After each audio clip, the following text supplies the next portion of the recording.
Sabia que tomar café naqueles copinhos de plástico pode atrapalhar seu emagrecimento? Quer saber por quê? Disruptores endócrinos e ganho de peso é o nosso tema hoje em Performance Nutrition Entrevista com Delis Gonzalez. O lugar certo para aprender sobre a ciência e a prática da nutrição e suplementação com os maiores especialistas da área. Acesse nosso programa no YouTube. Lá tem muito conteúdo para vocês ficarem bem informados. Gostou do programa? Já deixa um like e se inscreve no nosso canal. Não esqueça de ativar o sininho. Escreva aqui nos comentários suas dúvidas de alimentação e suplementação. Sua pergunta pode ser selecionada para um próximo programa. Nossa entrevistada de hoje é Ana Tércia Persegoni.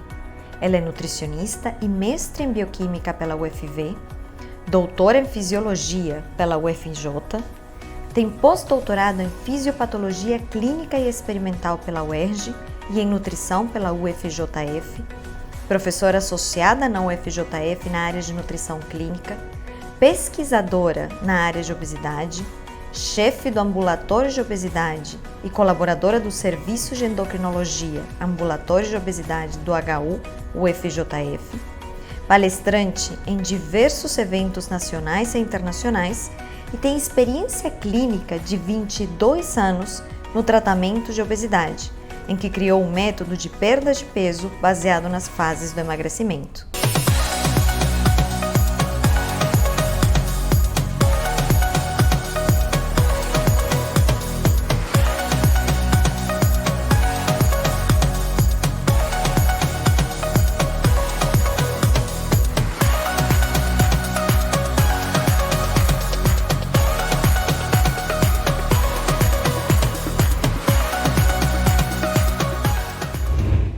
Ana Tércia, que prazer te receber no programa novamente.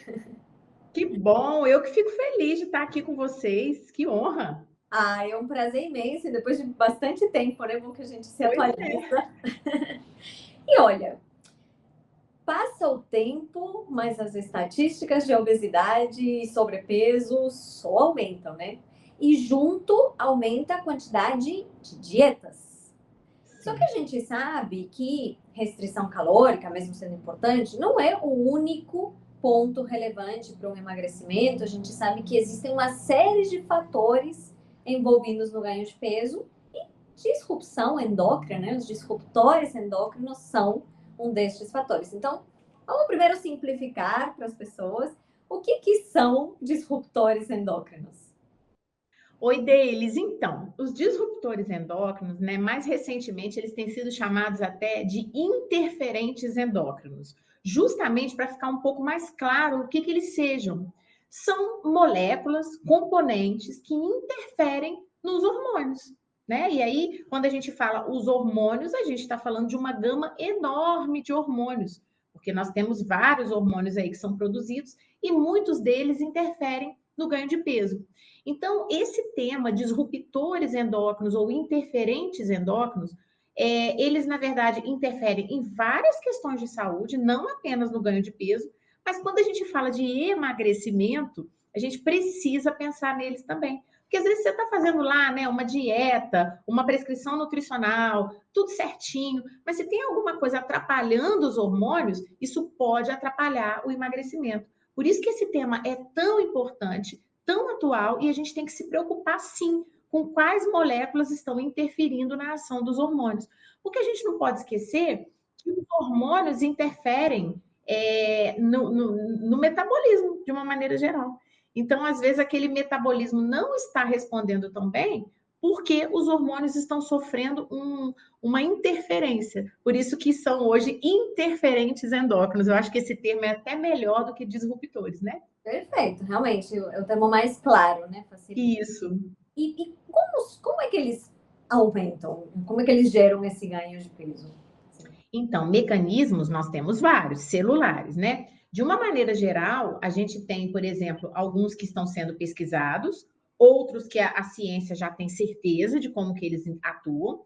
Então, por exemplo, se você pegar alguns disruptores endócrinos, eles podem, dentro das células, estimular um processo que a gente chama de lipogênese, que é a construção de gorduras, né? Então, às vezes a gente vai estudar lá a bioquímica, a gente fala, ah, não, para fazer gordura, só se eu tiver calorias sobrando. Nem sempre. Porque se eu tiver um hormônio que incentiva essa maior síntese de gordura no organismo, mesmo que você não tenha excesso de calorias, imagina, esse hormônio vai ficar, toda vez que ele puder, incentivando a produzir mais gorduras. Então, isso já é uma coisa comprovada. A gente tem alguns disruptores ou interferentes endócrinos que são estudados. Você tem uma ideia, desde 1962 que isso é estudado. E a gente tem, por exemplo, bisfenol, né? Bisfenol muita gente deve conhecer, que é um produto que tem em alguns plásticos. O bisfenol, ele lá nas células pode aumentar a síntese de gordura nessas células. Então, isso já está muito comprovado. Tem um receptor chamado PPAR-gama dentro das células, que é super estimulado pelo bisfenol. A gente tem bisfenol que faz isso, a gente tem dioxina que faz isso, que é um outro disruptor. E deles, importante para quem está ouvindo a gente. Os disruptores, eles são chamados muitas vezes de toxinas, né? Então, tem alguns estudos que falam assim, as toxinas estimulam a síntese de gorduras. Mas não é só isso, tá? Isso é um mecanismo que é bem assim, relacionado com ganho de peso. Mas a gente tem também um outro mecanismo, que é exatamente, por exemplo, às vezes de bloquear a ação de um hormônio. A gente tem muitos disruptores que interferem no estrogênio. Você pega estrogênio, é um hormônio que tem muita relação com ganho de peso. Se ele estiver desregulado, tanto para menos quanto para mais, essa pessoa pode ter uma predisposição maior a ganhar peso. E a gente tem muitos interferentes endócrinos, ou toxinas, ou disruptores, que interferem no estrogênio. Então, a interferência é via hormônios, né? Fazendo com que esses hormônios tenham uma ação modificada que pode gerar, por exemplo, uma maior síntese de gordura. É claro que a gente sabe que nem sempre fazer lipogênese ou síntese de gordura é suficiente para engordar, nós sabemos disso. Mas se a gente for pensar que a obesidade ela é multifatorial, você concorda que é um fator a mais atrapalhando essa pessoa a emagrecer e ajudando essa pessoa a ter mais gordura? Então, é importante o pessoal entender que não é linear. Eu não estou dizendo assim, você está consumindo uma toxina, você necessariamente vai engordar porque essa toxina está aumentando a produção de gordura. Não. O que eu estou dizendo é um fator a mais que predispõe ao ganho de peso. Numa pessoa que já está querendo emagrecer. Então, é como se fosse assim, é algo a mais que atrapalha. Sim. Né? Então, o que tire a balança para o lado. Exatamente. Vai ficar lutando para essa pessoa ganhar peso. Então, eu penso assim, toda vez que você está tratando, né, uma questão de obesidade, sobrepeso, ou até mesmo você está preocupado com o emagrecimento, você tem que tirar o máximo que você puder tudo que interfere nesse resultado, né? Então, seria isso, tá? E assim, a gente já sabe o que já tem uma noção ali de como é que eles agem, e são muitos disruptores endócrinos, né? Então, quais são alguns dos principais que interferem no ganho de peso? Você mencionou já o bisfenol, as dioxinas. Eu acho que é importante a gente definir o seguinte: os disruptores, quais são as formas de contaminação? Então, você tem disruptores que vêm da natureza, que vêm dos alimentos, né? Que não deixa de ser da natureza, mas assim, né? São fontes diferentes. Então, você tem disruptores que a gente chama de poluentes orgânicos persistentes, que são os POPs. E aí é um problema porque eles existem na poluição dos rios, poluição do ar, poluição da terra, né? Então, a gente encontra em alguns agrotóxicos, tem disruptores. A própria poluição do ar, eu falo que quando a gente começa a estudar isso, a gente fica meio doido, fala, nossa, então não vou respirar, né? Então, não tem como. Inclusive, eu quero deixar claro aqui que alguns disruptores a gente não vai conseguir ficar longe deles, porque a gente respira, né? Enfim, então, os que estão, por exemplo, dispersos aí no ar que a gente respira, nada a gente pode fazer. Mas a gente tem, por exemplo, como escolher as verduras que a gente come, as frutas que a gente come, né? Então, você pode, por exemplo, diminuir o consumo de alimentos com agrotóxicos. É claro, nem sempre você consegue comer tudo orgânico. A gente também não vai ser utópico, né? A gente sabe que é mais caro, às vezes tem dificuldade de obtenção, mas a ideia do disruptor é assim: quanto menos você consumir, melhor. Então, o que você puder fazer para evitar, você vai fazer. Aqueles que não tem jeito, você vai consumir, vai estar em contato com o seu organismo. Então, voltando... Pensa na carga tóxica, né? Já estamos expostos às toxinas, não tem Exatamente. como mudar isso, mas não tem como vamos mudar. reduzir essa carga tóxica o máximo possível. Isso. E pensando então nessa redução de carga tóxica, em minimizar o impacto dos disruptores, toxinas, interferentes, quais seriam então as estratégias para a gente reduzir o impacto? Tá. Vamos lá, só terminar de responder a pergunta anterior, né, sobre quem são os disruptores. Então, vamos lá, de uma maneira bem resumida. A gente tem disruptores na terra, que muitas vezes são colocados na terra pelos agrotóxicos. A gente tem disruptores no ar, né, e alguns já são bem estudados. A gente tem disruptores na água. A gente fala muito hoje dos microplásticos, não sei se você já ouviu falar, os detritos fabris de plásticos, né? Infelizmente, o plástico ele veicula muitos disruptores. O principal deles é o bisfenol A, mas a gente hoje já sabe que a indústria fabrica o bisfenol A, AF. Então, assim, o bisfenol A, ele é até proibido. Por exemplo, você pega mamadeira de criança, é proibido, porque já se sabe que ele é disruptor, né? Mas os outros bisfenóis que a indústria produziu, a gente ainda não tem legislação para eles, e, na verdade, os estudos são mais incipientes. Mas o fato é, eles estão sendo dispersos na natureza. Então, quanto mais plástico a gente usa, mais a gente contamina a natureza. E futuramente a gente se contamina, porque você vai consumir um peixe, né? Você vai consumir um fruto do mar, você vai consumir uma fruta, uma verdura que foi plantada numa terra que tem esse detrito, né? Esses são os disruptores que a gente fala que estão nos poluentes orgânicos persistentes, ou seja, eles estão na natureza. E aqueles de origem alimentar? Aí a gente tem disruptor em alimento preparado no alumínio, então essas embalagens, né, de alumínio, enlatados. A gente tem disruptor em alguns adoçantes já são muito bem estudados, então, por exemplo, ciclamato, sacarina, acesulfame de potássio, né? São adoçantes mais antigos, então já deu tempo de estudá-los, eles têm uma função disruptor importante. A gente tem até os EIGES, que são os produtos de glicação avançada, que a gente pode tanto comer nos alimentos quanto produzir no nosso organismo, também são conhecidos como disruptores. Então, assim, a gente, na verdade, na nutrição, né, quem trabalha com disruptores, bate muito na tecla dos alimentos ultraprocessados. E assim, a gente até tem ultraprocessados que são bons, também não dá para generalizar. Mas se você pega um ultraprocessado, um alimento que tem muito adoçante, que tem muito corante, muito conservante, saiba que ali vai ter algum disruptor, né? Uns mais e outros menos estudados. E aí, deles, qual que é o grande problema? Se você for, é difícil estudar disruptor endócrino, até mesmo assim, porque o que a gente que trabalha com ciência, a gente quer o quê? Qual é a dose, então, que vai atrapalhar meus hormônios? Né? Em qual quantidade? Né? Será que eu posso comer, sei lá, vou dar um exemplo, um biscoito recheado quantas vezes na semana?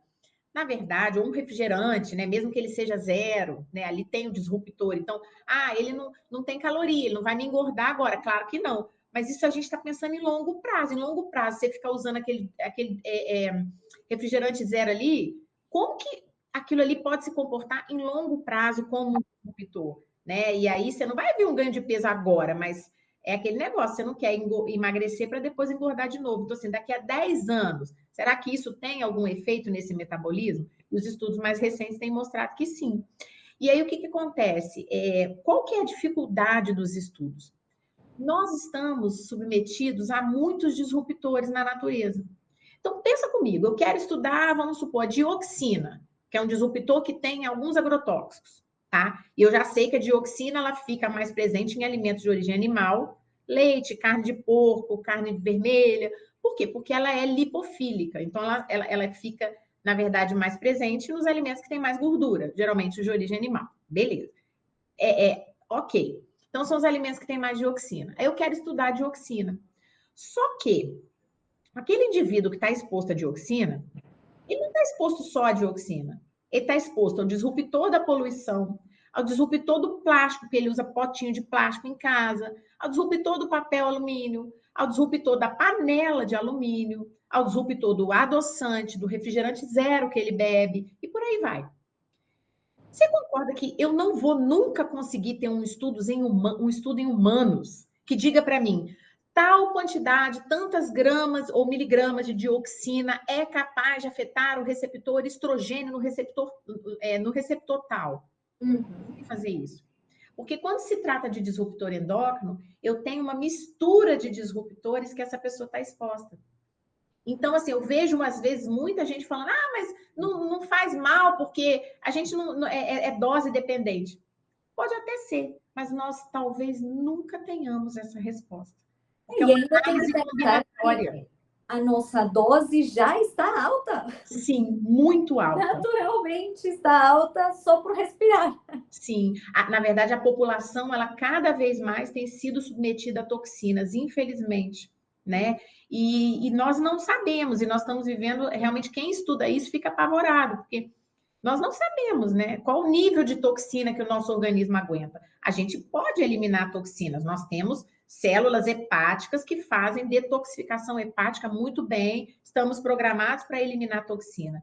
Só que se você for estudar enzima tem grau de saturação.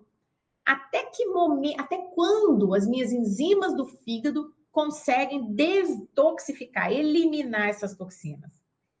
Então, tem muita coisa incerta. E o desespero é que talvez a gente não tenha estudos consubstanciados para dizer você pode até tal quantidade, tantas vezes a semana. A gente não tem.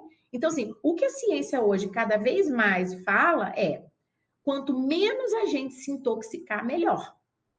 Então, assim, a gente como nutricionista, né, eu não vou dizer, olha, você tome tantas latinhas de refrigerante por semana, você coma tantos biscoitos recheados. Eu não tenho essa resposta, né? E talvez eu não tenha. Então, porque para estudar separado, você concorda que eu tinha que estudar em rato? Em humano eu não vou conseguir. Não, É é impossível. né? Porque aquele humano ele está exposto a várias toxinas. Sim. Então, se me perguntasse, mas tem um estudo que comprove que tal coisa? Não tem, porque vai ter assim. Eu sei que tal molécula é disruptor. Mas qual a dose? Qual a quantidade que o meu fígado não consegue eliminar? Não dá para saber. E ainda tem um outro problema. Qual a capacidade desse fígado? Porque o seu fígado pode ter capacidade de eliminar mais coisa que o meu. Você bebe bebida alcoólica? Você teve hepatite na vida? Você toma algum medicamento? Entendeu? Então, tudo isso vai fazendo com que o nosso fígado vá ficando sobrecarregado. Então, respondendo a sua pergunta, como que a gente pode fazer para se expor menos? Se expondo menos. Então, tentando evitar panelas de alumínio, né? Sempre que eu puder. Tentando evitar coisas de plástico, então, água na garrafinha de plástico, né? O filtro de plástico, às vezes a pessoa tem aquele filtro que compra galão em casa. Eu brinco, falo que é suco de bisfenol, né? Porque o bisfenol, ele é liberado do plástico quando o plástico é aquecido. Então, às vezes, passa com aquela garrafa no sol ali, né? Então, assim, tenha um filtro, às vezes até de barro. É melhor, porque aí você está evitando, né, que a água venha do plástico. Cuidar, né? Consumir o máximo de coisas orgânicas que você tiver condições de consumir. E aí, nesse sentido, procurar pequenos produtores, ir na feira, evitar de comprar fruta e verdura no mercado, né? Em grandes supermercados. Tentar comprar na feira, comprar naqueles armazéns hortifrutis menores. Alimento ultraprocessado, consumir, mas consumir menos, tentar comer mais alimento in natura, mais coisas que você faz em casa. Então, quer comer um bolo? Faz um bolo caseiro, evita comprar pronto, porque pode ser que tenha um contaminante, um conservante, né? Não vou dizer para não tomar refrigerante, né? Mas assim, tomar menos, deixar às vezes para um final de semana. Bebida alcoólica, a mesma coisa, consumir menos quantidade, não consumir sempre, todos os dias. Evitar alimentos enlatados. E se for comprar, por exemplo, uma sardinha, né, que a gente sabe que tem coenzima Q10 também, por outro lado é boa, lavar, tentar tirar o máximo aquela gordura, porque essas toxinas ficam mais presas na gordura. Diminuir o consumo de adoçantes o máximo que você puder.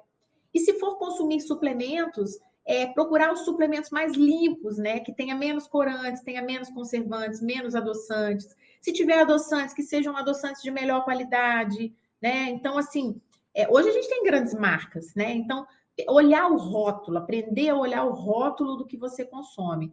E assim seu organismo vai agradecer. porque você vai ter menor taxa de contaminação, né? Perfeito. É isso. Você tocou num pontinho que era até a minha próxima pergunta, que é essa questão da suplementação, porque a gente começa a falar em corante, né, em conservante, e aí isso toca muito no mundo da suplementação. Então, nesse contexto dos disruptores, a suplementação, ela pode atrapalhar, ela pode ajudar? Como é que ela entra nesse contexto? Então, ela pode atrapalhar se for uma suplementação muito rica em corante e conservante, né? Então, é por isso que hoje eu acho que as marcas de suplementos, as melhores, você pega o rótulo, são suplementos mais, a gente chama de suplementos mais limpos, que são aqueles que têm menos corantes, menos conservantes. E é muito importante as pessoas entenderem isso, porque às vezes você vai comprar um suplemento, você fala, esse aqui é mais barato, né? O próprio whey, que é uma coisa que todo mundo usa. Mas esse whey aqui está muito mais barato. Vê se é porque tem mais conservante. Porque vale mais a pena você investir num whey que não tenha conservantes e corantes. Então, acho que a suplementação, se ela for mal feita, ela pode atrapalhar. Porque ela pode ser um veículo de mais disruptores endócrinos, entendeu? Então, é nesse sentido, as pessoas tomarem cuidado e olhar o rótulo e procurar o máximo possível os suplementos mais limpos, que tenham menos corantes, menos conservantes, menos adoçantes. Esse é o caminho. Perfeito, fantástico. Natércia, muitíssimo obrigada, como sempre, por dar uma bela aula. Fiquem aí que já já voltamos com a NutriResponde.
Natércia, hoje a Nutri Responde, vamos trazer para as pessoas algo bem prático, né?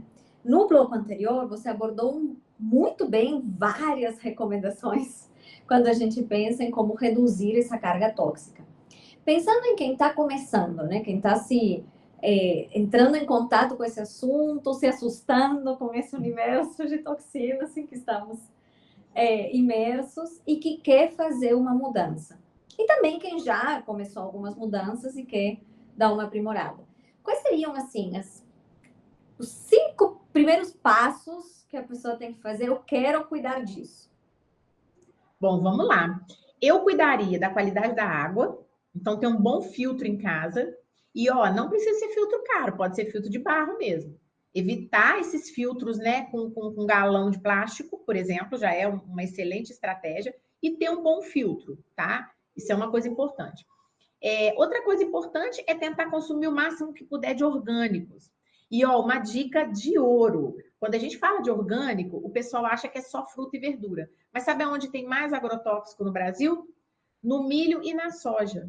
E sabe aonde a gente consome isso? Nos salgadinhos de pacote, nos biscoitos recheados, nos bolos prontos. Ou seja, às vezes você fica muito assim, mas eu não consigo comprar fruta e verdura orgânico. Mas onde você come mais agrotóxico é no biscoitinho de pacote. Então, cuidado com isso, tá? Diminuir realmente esse consumo, né, desses alimentos. Reduzir ao máximo os ultraprocessados e comer mais alimentos in natura, né? O velho desembalar menos e descascar mais, eu acho que é uma medida. Evitar os refrigerantes, e evitar não significa nunca mais tomar, mas tomar em menor quantidade, se você tiver numa alimentação que você precise diminuir calorias, preferir o zero, né, ou o light, mas assim, tomar com parcimônia, não tomar muitas quantidades, tomar pouco, evitar realmente o consumo em excesso, porque eles acaba o zero muitas vezes tem até mais disruptor, né?